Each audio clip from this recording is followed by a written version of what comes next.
If you've noticed that your gut has started doing something different and nobody could explain it to you, this episode is for you. Maybe you're experiencing bloating that makes you look or feel like you're about 6 months pregnant, constipation that has never been an issue before, nausea that might be showing up with your cycle now, or a digestive system that just feels completely unpredictable. And maybe you've been told it's IBS or stress, or you just need to eat more fiber. Have you heard all those? I want to pose a different possible explanation. Backed in science, backed with research, your gut is a hormone organ. I'm sure you've heard your second brain is your stomach. Well, I think when they mean stomach, they mean entire digestive system, or I hope that's what they mean, because your entire digestive system, your intestines, all of that, hormone organ. And perimenopause is a hormone event. Your gut is rich in estrogen receptors. This is episode 13 of the itchy ear. This is episode 13 of the 82 Symptoms series, as I'm having dry, itchy ears. 6 books cross-referenced, multiple scientific studies, and today we're going to talk about the digestive category. 7 symptoms. And a really important conversation about a connection that is generally often bypassed in a clinical setting. Your gastrointestinal tract goes from your esophagus all the way through your intestines, and it's full of estrogen receptors. And estrogen plays a big part in gut motility, movement of your gut, which is how fast or how slow things move through your entire system.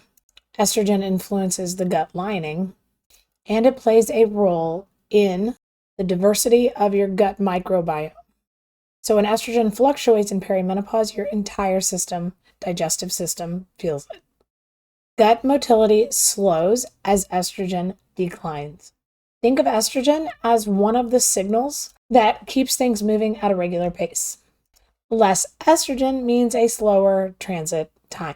Slower transit means things like constipation, bloating, that heavy, uncomfortable feeling like you got rocks in your guts, even when you've not eaten that much.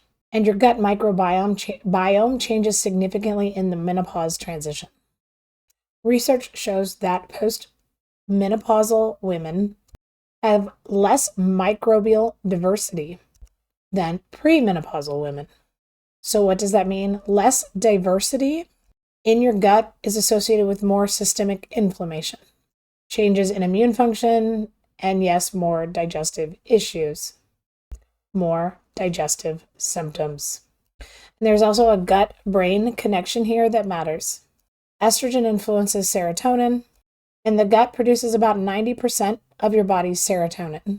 So when estrogen fluctuates, that serotonin production also feels the pain. It also fluctuates and can feel erratic. And serotonin is heavily involved in gut motility regulation. So you get this loop, this compounding loop between the hormone changes and the gut-brain axis, AXIS, responding to them. So there are 7 documented digestive and physical symptoms in this category. Bloating, abdominal bloating that is tied to estrogen fluctuations, which affects your gut motility and gas, the kind that comes and goes with your cycle or hormone surges. Not food intolerance bloating, that's different. Hormone bloating. Wouldn't that have been nice to know when we were teenagers going through all of this, like any of this? Oh my gosh. Anyway, I digress. Hormone bloating is going to feel different once you know what to look for. Now, next is constipation, or slower gut motility. Your gut motility slows as estrogen declines, and progesterone plays a part and affects your gut function. And when both are fluctuating, your digestive system slows. Nausea, number 3. Nausea can accompany estrogen surges, especially in early perimenopause. when your estrogen can spike really high before crashing. Women in early perimenopause sometimes describe the nausea feeling as almost feeling like pregnancy nausea, morning sickness, and that is the estrogen surge connection. I was getting this very recently, and which sent me on a deep dive to go figure out what was going on with me, because I was like, man, I feel like this is pregnancy nausea. Like, this is bad. Like, I'll walk in the house, smell things, and I can't stand to be in the house. And I feel bad for my family. Or I'll be like, man, do you smell that? It's so strong. And everybody's looking at me like, and all I can think was, God, this is like being pregnant again. And it's clearly explained here that nausea sent me on a deep dive to figure out, like, what is going on in my body? Because I'm clearly not pregnant. All right, next, changes in your gut microbiome. Estrogen influences the diversity of the bacteria in your gut, and its decline shifts the microbiome in ways that affect digestion, immunity, inflammation, and your mood. Now, this is an emerging area of research. Like a lot of things in perimenopause, emerging areas of research, because we weren't considered important enough to study. And perimenopause wasn't recognized as anything until relatively recently. But the things we're going to start learning about this are going to become more prominent in perimenopause conversations over the next decade, definitely the next couple of years. I've seen such an increase in things being talked about in the very recent past 12 months. All right, my least favorite, fatigue. I can't with the fatigue. I have never felt so tired in my life. And another symptom that sent me searching, like, what is going on? And I'm including this here because fatigue is multifactorial, and the digestive and metabolic layers are a part of this story. For gut health, affects your nutrient absorption, like how your body absorbs the good vitamins and minerals that you're consuming. And compromised nutrient absorption affects energy production. So, decrease in nutrient absorption equals decrease energy equals fatigue. The chain matters, and we're not even going to go into quality, quantity of food right now. That's another day, but it's important too. Breathlessness is next, and getting out of breath easier all of a sudden. Wow, oh my God, what happened? Estrogen receptors, guess what, exist in your lungs, in your lung tissue. And respiratory changes can accompany this transition. And this one generally surprises people. I know it caught me off guard too. Now, there is some research out there indicating that people that are athletic and do interval sprints and things like that in their midlife don't experience this quite as often or noticeably. But that's another area of research and another topic for another day, or for you to go look for. All right, next is thyroid dysfunction. Estrogen and thyroid hormones have a complex relationship. Estrogen surges can block thyroid hormone delivery and trigger hypothyroidism symptoms, or require dosage changes and adjustments for women already on thyroid medication.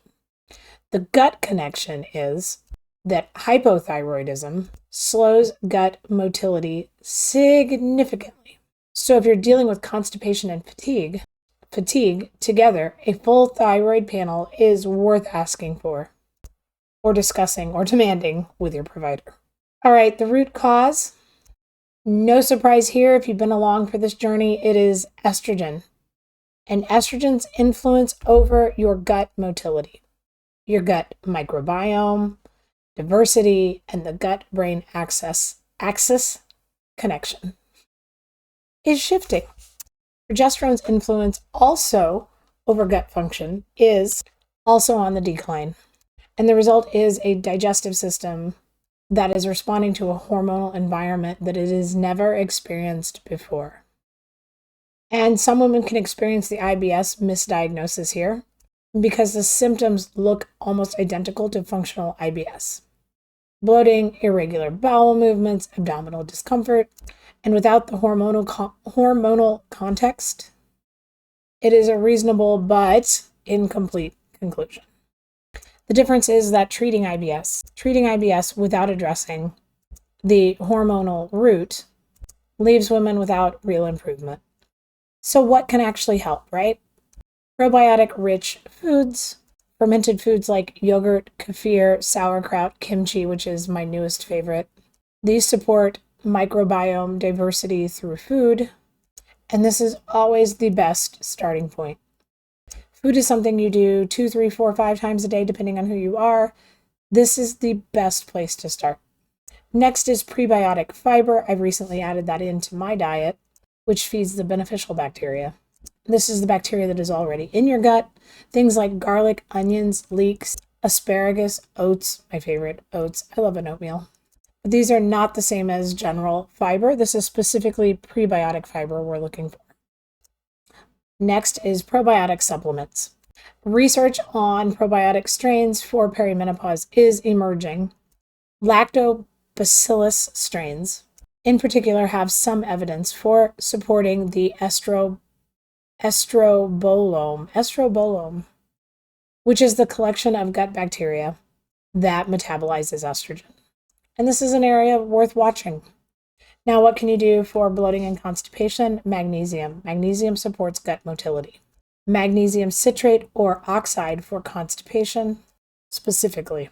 Magnesium glycinate, my favorite, for sleep and muscle relaxation without the laxative effect. Hydration, I know how many times you've heard somebody preach hydration, but hydration is key and probably more important in perimenopause than ever. Slower gut motility plus reduced overall hydration from your hormonal changes creates a compounding constipation risk. All right, lastly, movement. Yeah, I know I could harp on this one forever, and I'm not always the best at doing it. There are some days, but even a 20-minute walk, documented benefits for gut motility. Jump around. I know, but jump around. We're not talking weight management strategy here. This is a digestive support strategy. Looking at things like anti-inflammatory eating patterns, what things can you consume that are anti-inflammatory? One way to look here is towards something like the Mediterranean diet, which has the most evidence behind it for reducing systemic inflammation. That perimenopause amplifies. Not a diet, a pattern. More veggies, more omega-3s, less processed foods, and less alcohol. Boo-hoo, I know. Things like phytoestrogens, soy, flaxseed, legumes, the bean movement, go look into that. These are plant compounds that interact weakly with estrogen receptors. And for some women, they help buffer the hormonal fluctuation and reduce digestive symptoms. Not appropriate for everybody, but worth looking into. And worth discussing with your provider if you have a provider that wants to have the conversation. This is especially important for women who have hormone-sensitive conditions. So, your gut is not just reacting to what you eat. It is reacting to the hormonal environment. And in perimenopause, that environment is changing. Understanding that connection, critical. And it changes the conversation. From how do I fix my digestion, which we've been trying for eons and eons, to how do I support my body through this transition? I added beans because some women had come onto my page and they kept preaching. And I can't say yet, but let's just say I've been making a lot of refried beans. I've been making them from scratch. I'm sure you can make them from a can. I don't know. Go do your research. But it's just one of those things I'm trying. The next episode is going to be a big one. It's going to be, I want to say about my favorite topic, but it's not. It's my least favorite topic, which is fatigue. The kind that sleep just does not seem to fix. The kind that sits in your bones. The kind that makes a non-napper consider napping a couple times a day. We're going to break it down, every layer, get into the nitty-gritty. So, tell me, have you been dealing with symptoms and nobody's connected them to your hormones and it's your gut digestion issues? Tell me below. Dying to know. Because the more we start talking about this, the more knowledge and information we give to each other. Nothing I share here is medical advice. I'm not a doctor. I'm a coach. I'm a holistic nutrition student. I have my master's in sport and health science. And I'm just a woman living through it in real time. Do your own research, go down the rabbit holes, find a provider willing to have the conversation. Take what resonates, leave what doesn't, as always. And girl, if you have not done something to love yourself today, please go do that. And if you don't know what that looks like, drop me a message. I'll help you out.